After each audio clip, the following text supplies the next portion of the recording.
everyone, Kayla here. Welcome back to my channel. So in this video today, I want to address a question. So let's just get right into it. Okay, so she was saying, firstly, I just want to say thank you so much for all your videos and blogs. You have no idea how much they help me. I have your book as well, and I feel that your journey really resonates with me. So thank you for that. I wanted to ask that after watching your latest video, this was a little bit before, so it's not my last video, but the video before. I have a question that has been bothering me and was hoping you could help. I am 8.5 months into my full recovery now. I have gained a lot of weight, like I would say 100 pounds. So that's pretty similar to me, going from 90 to 190 pounds. But I am still so tired all the time. I have taken a year off work as my work involves standing all day. Even the thought of showering and getting dressed in the mornings is torture. I do go out maybe to meet a friend for lunch or get some groceries, but when I come home, I feel like I've been run over by a train. My question is that you said in your video that it is important to not put your life on hold and to not make recovery your whole life, but I really don't have the energy for doing much else. Do you think I should be forcing myself more, or do you think that I am doing the right thing by letting my body rest? By resting and listening to my body? I'm just hoping that this isn't holding me back and would love your advice. Thank you so much again. Okay, so this is a great question and I get this question quite often regardless of the previous video or not. So I've been wanting to address this anyways.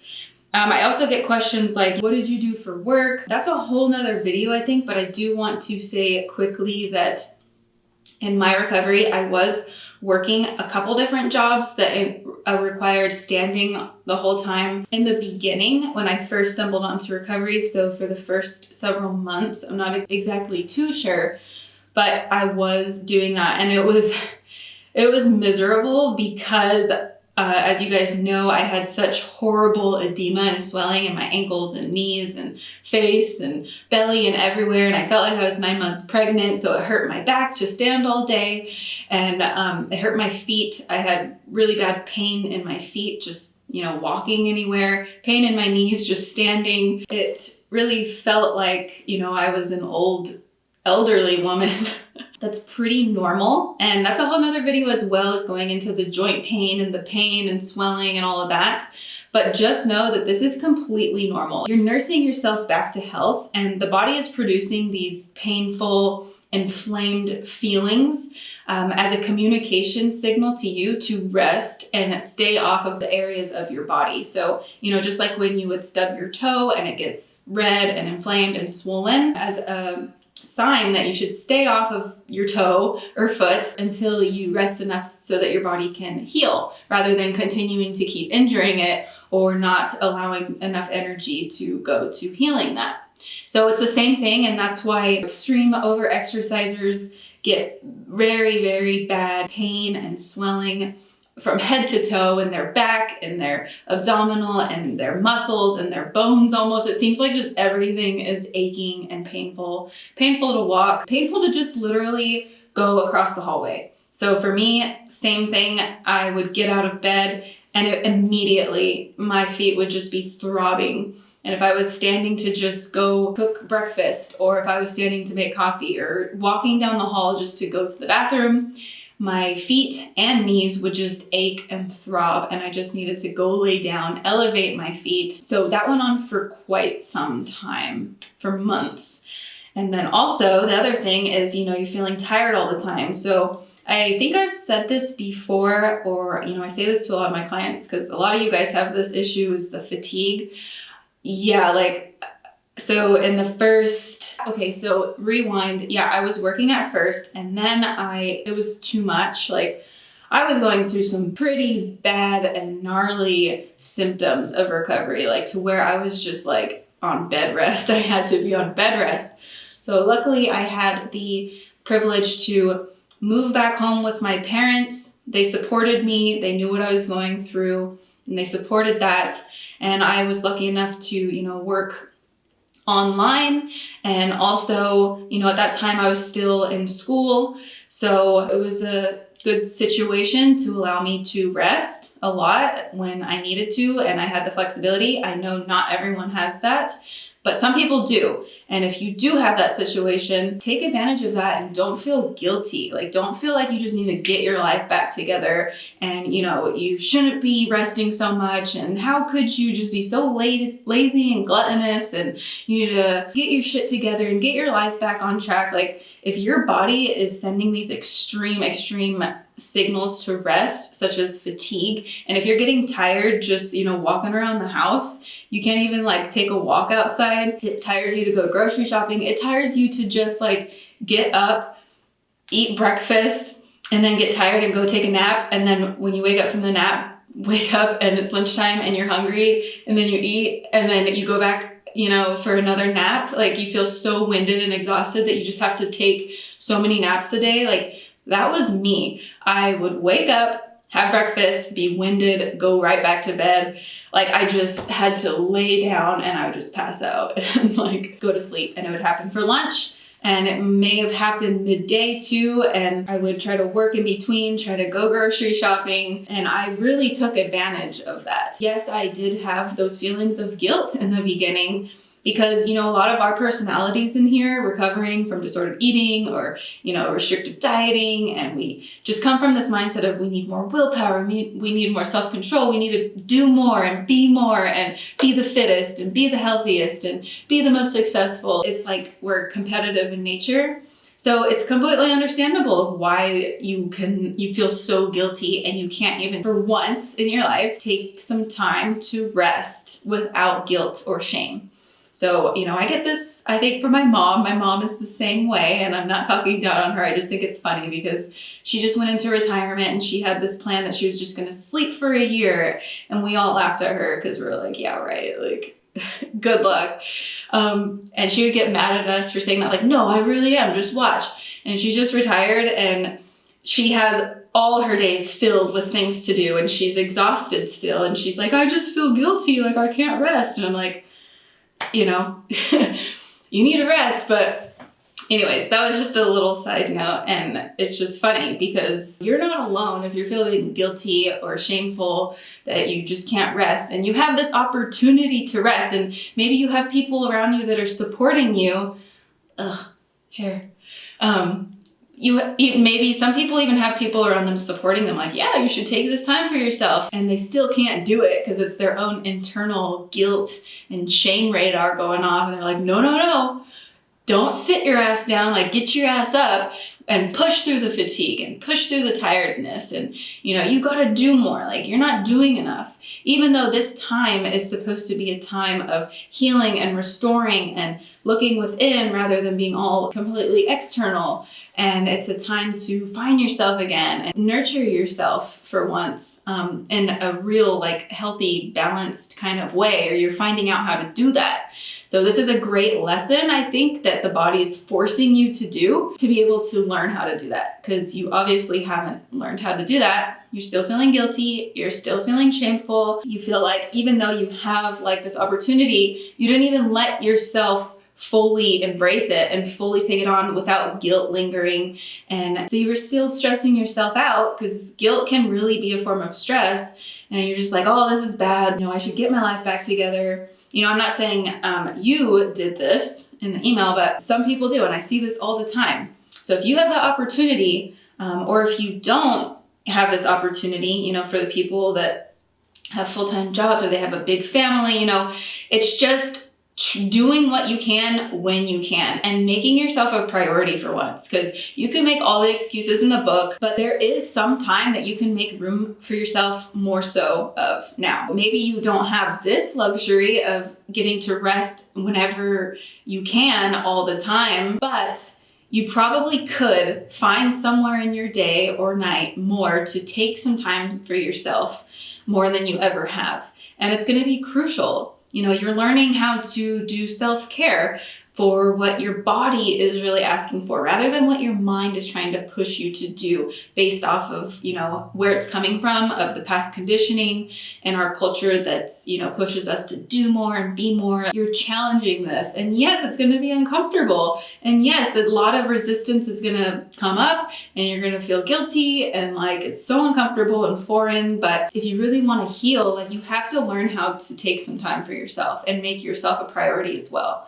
And you're not going to become a selfish narcissist, like for taking time for yourself. Like, no, you need to be able to serve others and be a better partner or sister or daughter or son or friend or better business owner or employee. You have to fill your cup first, so then you have stuff to give, or else you're just going to be burnt out, reactive, stressed out, pissed off, irritable, underslept, overworked, and that's not going to be pleasant to be around. So you have to learn how to take time for yourself again, and you have to learn how to make yourself a priority. You have to learn how to rest and fully embrace the rest without feeling so guilty. Okay, I know I got off on a tangent, but I feel like this all plays into this question. The main thing is that her question is it important to not put your life on hold and to make your recovery your whole life, but really don't have the energy for doing much else? Like,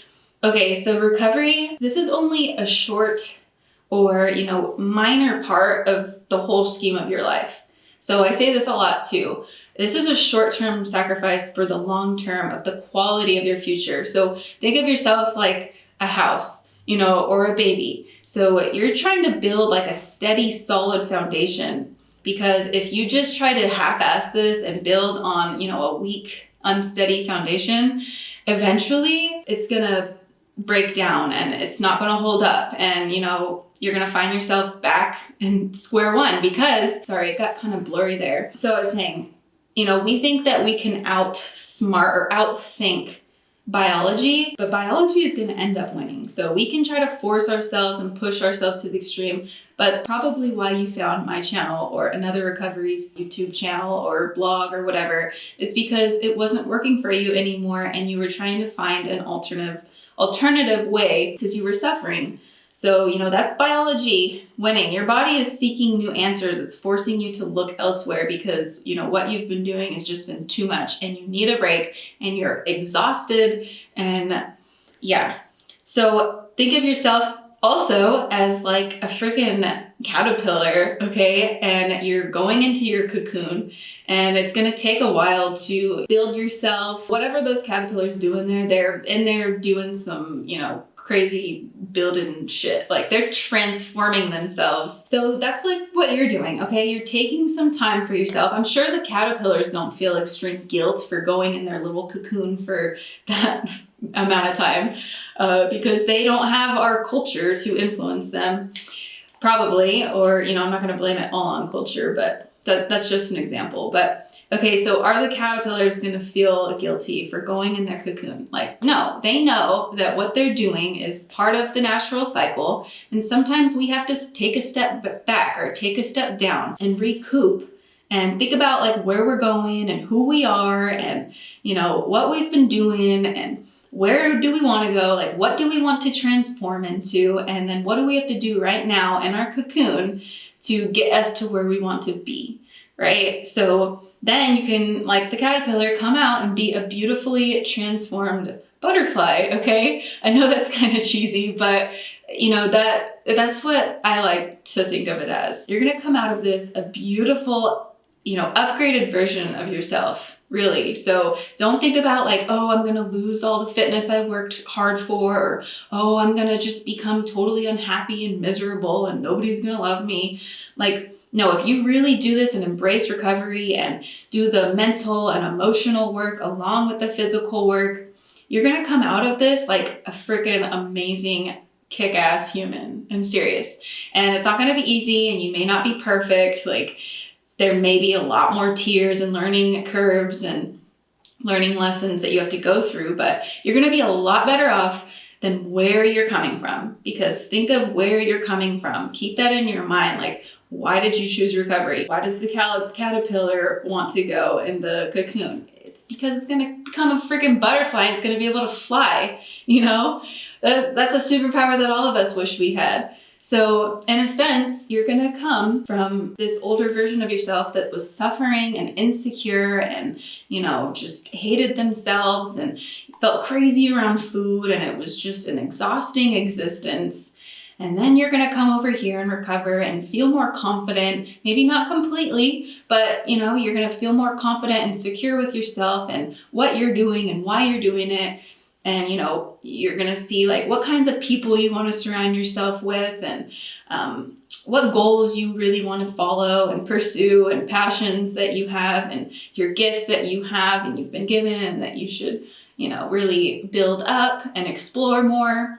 And the only way you could do that, though, is when you're not starved and malnourished and depleted and exhausted, So this is a really big time of healing. It's a lot of deep healing, not just like eating food. Like there's a lot going on. You get your life back when you're more recovered and you have more energy to do so. So if you don't have the energy to do that and the desire right now, follow that. Rest, be with yourself. You'll start to feel that feeling. I got to a point in my recovery where I just had that burning desire to like get back out in the world. But at first I didn't. I just wanted to be at home or, be in the sun or be in nature. And that was me though. That may not be your recovery experience. So I'm just trying to answer for these people so you don't feel guilty. But you'll get to a point in your recovery where you'll just know, it's time to get back out in the world, or you'll have a little bit more energy, or you'll just have more of a desire to. But